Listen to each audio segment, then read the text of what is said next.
పట్టణంలో రాష్ట్ర జాతీయ కాంగ్రెస్ పార్టీ అధ్యక్షురాలు వైఎస్ షర్మిలారెడ్డి జన్మదిన వేడుకలు వీఆర్ఎస్వీఎస్ ప్రైవేట్ స్కూల్ నందు నియోజకవర్గ కాంగ్రెస్ పార్టీ కార్యాలయంలో ఆధ్వర్యంలో ఘనంగా నిర్వహించామని కాంగ్రెస్ పార్టీ నియోజకవర్గ ఇన్ఛార్జ్ ఎం రాధాకృష్ణ తెలిపారు. ఈ సందర్భంగా ఆయన మాట్లాడుతూ కాంగ్రెస్ కార్యకర్తలను సమైక్యపరిచి ఒకనాటి కాంగ్రెస్ కంచుకోటైన ఆంధ్రప్రదేశ్ రాష్ట్రాన్ని తిరిగి కాంగ్రెస్ పాలిత రాష్ట్రంగా మార్చాలని దృఢ సంకల్పంతో ప్రతీక వైఎస్ షర్మిలారెడ్డి అని ఆయన అన్నారు. తదనంతరం విద్యార్థినులతో షర్మిలారెడ్డి జన్మదిన కేక్ ను కట్ చేశారు. ఈ కార్యక్రమంలో రాష్ట్ర కాంగ్రెస్ మాజీ కార్యదర్శి ఉప్పుటూరి అనిల్ కుమార్, రాష్ట్ర కాంగ్రెస్ మైనార్టీ సెల్ ప్రధాన కార్యదర్శులు హాజీ షేక్ సలాం, షేక్ నుస్రుద్దీన్, జిల్లా కాంగ్రెస్ సేవాదళ్ అధ్యక్షులు జాస్తి నాగాంజనేయులు, చిలకలూరుపేట నియోజకవర్గ కాంగ్రెస్ ఎస్ఎస్ఎల్ అధ్యక్షులు కాటూరి కోటేశ్వరరావు, పల్నాడు జిల్లా యువజన కాంగ్రెస్ ప్రధాన కార్యదర్శి ఇంటూరి భవానీ వెంకటేష్ మరియు తదితరులు పాల్గొన్నారు.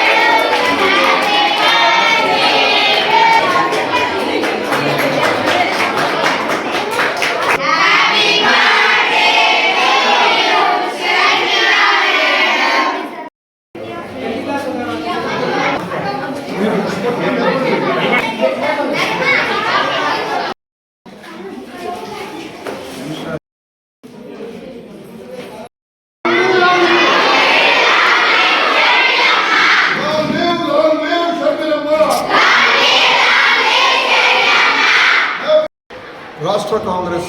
అధ్యక్షురాలు దివంగత ముఖ్యమంత్రి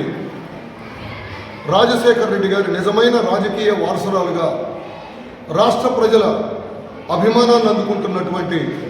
వైఎస్ షర్మిలారెడ్డి గారి జన్మదిన కార్యక్రమాన్ని ఈరోజు చిలకలూరుపేట కాంగ్రెస్ పార్టీ ఆధ్వర్యంలో ఘనంగా నిర్వహించడం జరిగింది. షర్మిలమ్మ గారు ఒక నూతన ప్రక్రియకి శ్రీకారం చుడుతూ మరి భారతదేశ చరిత్రలో ధైర్యానికి ప్రతీకగా నిలిచినటువంటి ఝాన్సీ లక్ష్మీబాయి, రాణి రుద్రమదేవి, రజియా సుల్తానా, ఇందిరాగాంధీ వారసత్వంగా మరి వారు చూపించినటువంటి బాటల్లో ధైర్యానికి ప్రతీకగా నిలిచి మరి అనేక మంది మహా యోధులతో పోరాటంలో ఏమాత్రం కూడా జగ్గకుండా ముందుకు సాగుతున్నటువంటి పరిస్థితుల్లో రాష్ట్రంలో కాంగ్రెస్ పార్టీకి పూర్వ వైభవం తీసుకురావడం కోసం చేస్తున్న కృషిని హృదయపూర్వకంగా అభినందిస్తూ శ్రీమతి షర్మిలారెడ్డి గారి నాయకత్వంలో రాష్ట్రానికి మేలు జరగాలని, కాంగ్రెస్ పార్టీ తిరిగి అధికారంలోకి రావాలని, పేద అట్టడుగు వర్గాల ప్రజానీకానికి అనేక రకాలైనటువంటి మేలు జరిగేటువంటి దాంట్లో శ్రీమతి షర్మిలారెడ్డి గారి నాయకత్వం ప్రయోజనకరంగా మారాలని చెప్పి ఈ సందర్భంగా కోరుకుంటూ షర్మిలారెడ్డి గారికి మరొక్కసారి హృదయపూర్వక జన్మదిన శుభాకాంక్షలు తెలియజేస్తూ ఉన్నారు.